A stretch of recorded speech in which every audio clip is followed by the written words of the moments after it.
Gulf crisis के चलते जो हमारे एलपीजी के बारे में कुछ कंसर्न्स और जो पब्लिक परसेप्शन अभी प्रिवेल कर रहा है उसके संबंध में अवगत कराना है कि हमारे सभी स्टेक होल्डर्स के साथ लगातार डिस्कशंस चल रहे हैं और जो ऑयल कंपनीज़ हैं उनको निर्देशित किया गया है कि जो गैस एजेंसीज़ हैं वो अपना स्टॉक डिस्ट्रीब्यूशन निर्धारित मानकों के अनुसार ही एग्जीक्यूट करेंगे। हमने प्रवर्तन दल हेडेड बाय एसडीएम, सीईओ और जो हमारे सप्लाई इंस्पेक्टर्स हैं वो निरंतर निगरानी बनाए रखे हैं।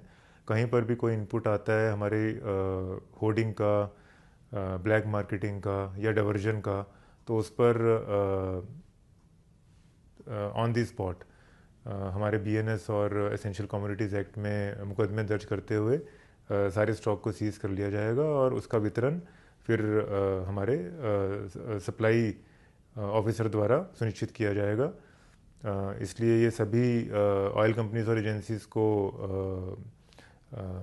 वार्न किया गया है कि इस पर कड़ी निगरानी रखें और जो पब्लिक यूसेज के लिए जिस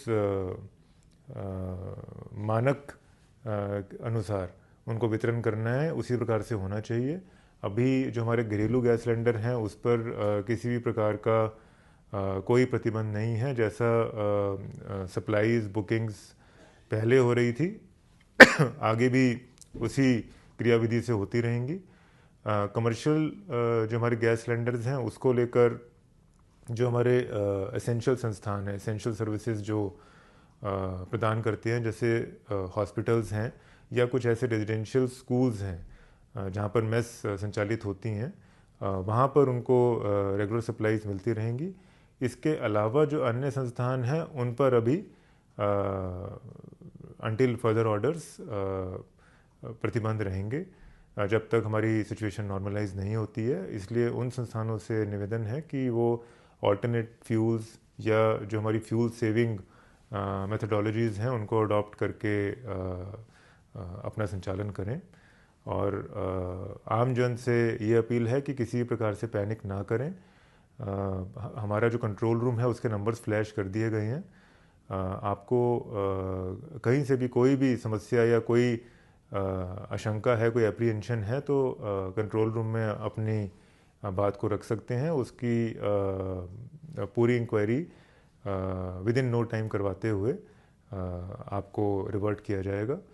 और हमारे कंट्रोल रूम में सुबह 1 घंटे की ब्रीफिंग रहेगी जिसमें हमारे एडीएम, डिस्ट्रिक्ट सप्लाई ऑफिसर और तीनों हमारी agencies IOC, BPCL and HPCL के प्रतिनिधि, चाहे हमारी मीडिया रिपोर्ट्स हैं या हमारी पब्लिक कंप्लेंट्स आई हैं कंट्रोल रूम में, उनका निराकरण करेंगे।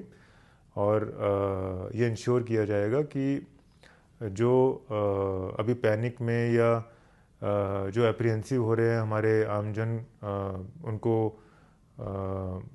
कोई बुकिंग में या उनको फिज़िकली एजेंसीज पर जाकर परेशान होने की आवश्यकता नहीं है। आपकी जैसे पहले बुकिंग्स होती थी आप वैसे ही अपनी बुकिंग्स करते रहिए। जो एजेंसीज के प्रावधान हैं कि आपको डिलीवरी आफ्टर कंफर्मेशन देना होता है अपने डिलीवरी बॉय को, वो ज़रूर दीजिए। उसके बिना फिर ये सिचुएशन आ सकती है कि आपको डिलीवरी नहीं होगी, तो डीएसी देना ज़रूरी है। और जो अभी हमारा मानक है कि 25 दिन तक लॉक इन पीरियड है, 25 दिन के बाद ही आप अपनी सेकंड बुकिंग करेंगे तो उसको फॉलो करिए। और बाकी इसका डाइवर्जन और इसके ब्लैक मार्केटिंग पर प्रशासन अपनी निगरानी बनाए हुए है। देखिए, जैसा कि कई माध्यमों से, चाहे वो सोशल मीडिया हो और अन्य माध्यमों से भी कई प्रकार की जो अफवाहें हैं वो पब्लिक के बीच में उड़ाई जा रही हैं कि जैसे कि घरेलू गैस है, एलपीजी की किल्लत हो चुकी है। तो मैं देखिए इस पर स्पष्ट रूप से कहना चाहूँगा कि ऐसी कोई दिक्कत वाली बात नहीं है और पर्याप्त मात्रा में जो घरेलू एलपीजी है वो देखिए उपलब्ध है इसमें। तो अगर कोई भी व्यक्ति घरेलू गैस की एक तो कालाबाजारी करता है, ब्लैक मार्केटिंग करता है, उसको विदहोल्ड करता है, या कोई भी व्यक्ति किसी भी माध्यम से ऐसा प्रचार प्रसार करता है कि जिसमें कोई भ्रामक स्थिति जनता के बीच अफवाह है या कोई अगर कानून व्यवस्था की समस्या उत्पन्न होती है तो देहरादून पुलिस सख्ताई से डील करेगी और 100% उसके विरुद्ध मुकदमा कायम कर उसको जेल भेजा जाएगा। आपके राज्य की खबरें, आपके शहर की खबरें सबसे पहले जानने के लिए देखते रहें अमर उजाला। चैनल को सब्सक्राइब जरूर कर लें और पाएं हर अपडेट।